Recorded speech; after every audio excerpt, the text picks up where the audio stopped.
Hi friends అందరికి నేను మీ crazy blog ఈ రోజు బ్లాగ్ వచ్చేసి ఏమంటే చించోలి గ్రామంలో అయితే సింగిల్ ఫేస్ మోటార్ అయితే తట్టుకున్నది.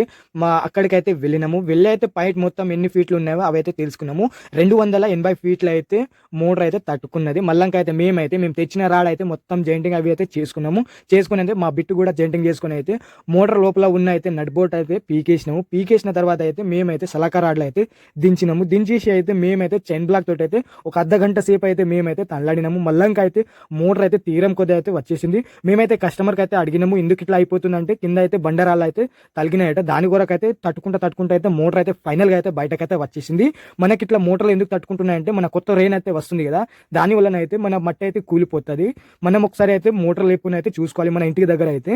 ఆఖరికి అయితే మోటార్ అయితే బయటకైతే తీసేసినాము. తీసిన తర్వాత చూస్తే కానీ మోటార్ లోపల అయితే చాలా అయితే ఉసుక అయితే పోయింది. ఉసుక పోవడం వలన అయితే మన మోటార్ అయితే మొత్తానికి అయితే దెబ్బతీస్తుంది. మళ్ళంకైతే మేమైతే 5 ఫీట్ల మందం అయితే తట్టుకునేది కదా, 5 ఫీట్ల మందం అయితే మన పైప్ అయితే కోసేసినాం. కోసిన తర్వాత చూస్తే కానీ మోటార్ ఇప్పి అయితే మోటార్ మొత్తానికి అయితే పనికి రాకుండా అయితే అయిపోయింది. మా కస్టమర్కి అయితే కొత్త మోటార్ అయితే అంబుజా అయితే కొనిపించినాము. ఆ మోటార్ అయితే తీసుకుని వచ్చి అయితే జెంటింగ్ అవి అయితే కొట్టేసుకున్నాము. జెంటింగ్ కొట్టేసి అయితే మోటార్ అయితే దించుడు అయితే స్టార్ట్ అయితే చేసినాము. మా వీడియో నచ్చితే కానీ like and share and subscribe చేసి అయితే మర్చిపోకండి. నాకు ప్లీజ్ దయచేసి అయితే మీరైతే సపోర్ట్ చేస్తే కానీ ఇది కొన్ని వీడియోలు అయితే అప్లోడ్